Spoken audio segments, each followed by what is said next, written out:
Good morning, World Gingers. It is day 60 of the 100 Days of Self-Discovery Challenge. We're absolutely racing through the challenge now. Only 40 days to go, so that's incredible.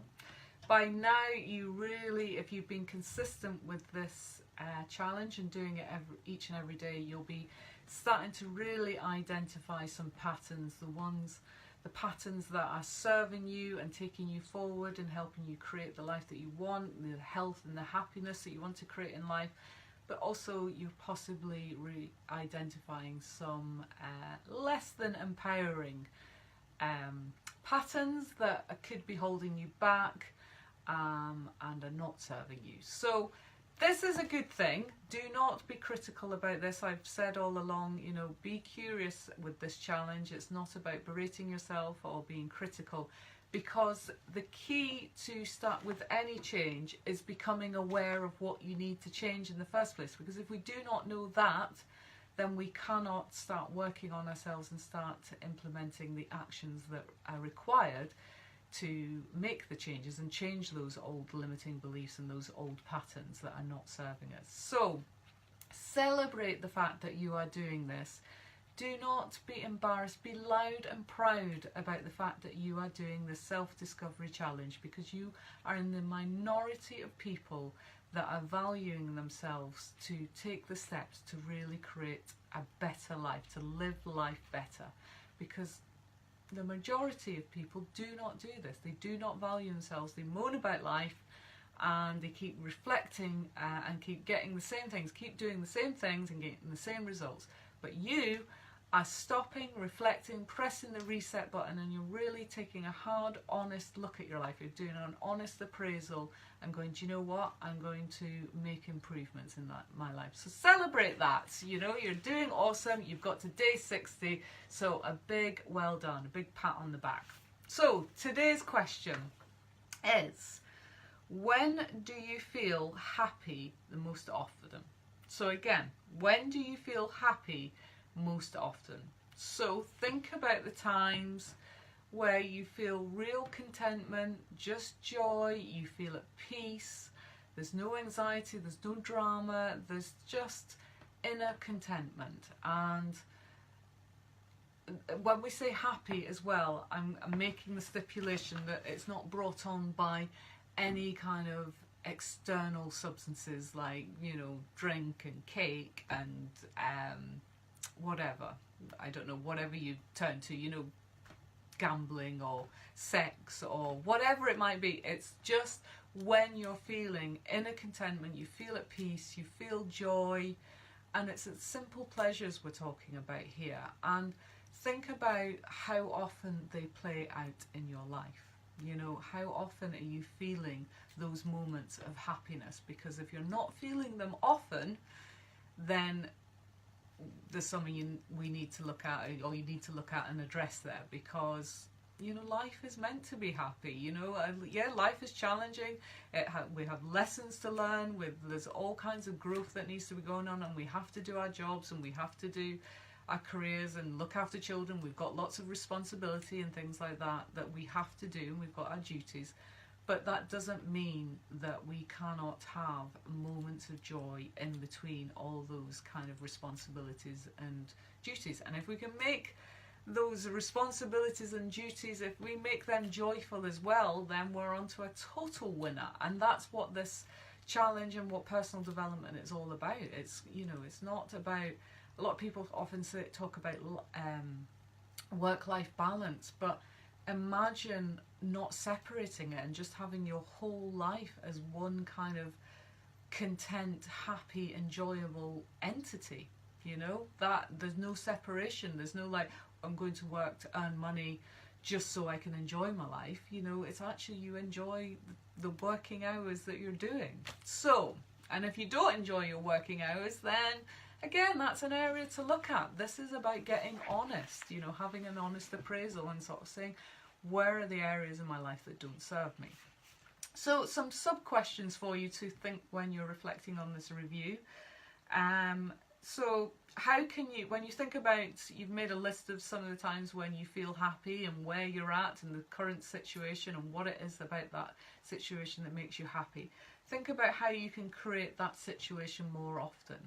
You know, how can you increase it so that, you know, I mean, for me, for example, a really simple pleasure. I love being out in my garden. I love just, you know, creating my garden. However, at the moment, I am just not getting time to do it, and it really frustrates me, because when I get out into nature, and especially when I'm creating and tidying my garden and creating and planting, it just feels, it feels like I'm nourishing my soul. Not only am I, you know, creating a better environment, and, you know, with beautiful blooms and flowers and colours and trees and helping the environment, it just feels like I'm physically planting seeds for my future. It's like really nourishing me.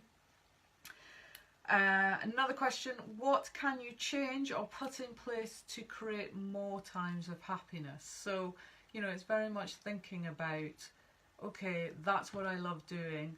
What can I get rid of that would allow me to do more of that, you know, or what do you need to change in order to allow you to do these things? Do you need support? There's the resources. Is there something you have to give up, something that you have to go and do? You know, think about all these different things. It depends what happiness means to you. And this kind of, it may seem like a silly question, but it's not one that we often reflect upon. But how would more happiness improve your life? Now, I know, of course, you're like, oh, duh, of course happiness would improve my life.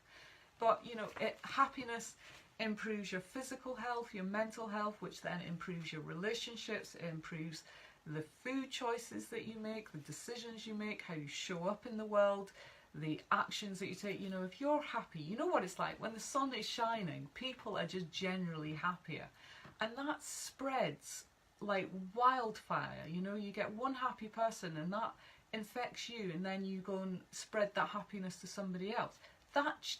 Those kind of actions changes the world. It's like if somebody's really negative and they affect you, or you allow them to affect you, you then go and take it out on somebody else. You know, if you've had a crappy day at work, you come home to your partner or your kids or your loved ones, and, you know, you start taking it out on them because you've had a crappy day at work. The same, it's infectious, but it's like if it's a positive, you're happiness, if you're creating more happiness in your life, that really does improve your health, happiness, it improves the world, your environment, and other people around about you. So, you know, it really, these small actions really do add up and make a huge, huge difference. So, yeah, I mean, the thing with happiness as well, I've just put a final side note there, is that do not mistake pleasure with happiness. I said right at the beginning, you know, to really think about the simple pleasures that create happiness, and not external substances like alcohol, caffeine, sweets, sugar, cake, sex, gambling, you know, whatever vice it might be, because these only create temporary moments of happiness, and they are not what long-term happiness is about. And we often make this mistake that we go and do these actions that create temporary pleasure, and then we're, you know, it takes us out of our whatever it is we're trying to avoid or escape. Because often when we go to these substances or these activities, it's because we're trying to avoid something. We just want to forget about it and blot it out for a while, because we're not dealing with the root cause of what's causing our unease or our unhappiness. So it's all about long-term practice, planning, application, and taking action. You know, positive actions will get you positive results, and the more consistent you are in those positive actions, the more your life will begin to change. It's all about the ripple effect. So think about the choices that you're making. Think about how you can start improving your happiness, making it a priority, and having it in your life more often. And I look forward to your reflections. Feel free to share them in the comments below, or you can join our Change Your World Facebook group where it's private, it's free to join, and you can share your reflections there. And if you've enjoyed this post, spread the love, spread the happiness, and spread it, share it on social media. Tag somebody in that you think could really benefit from doing this challenge and would be really curious to give it a try. And yeah, just enjoy the process, and I will see you tomorrow. So lots more fun and happiness tomorrow. Take care. Bye.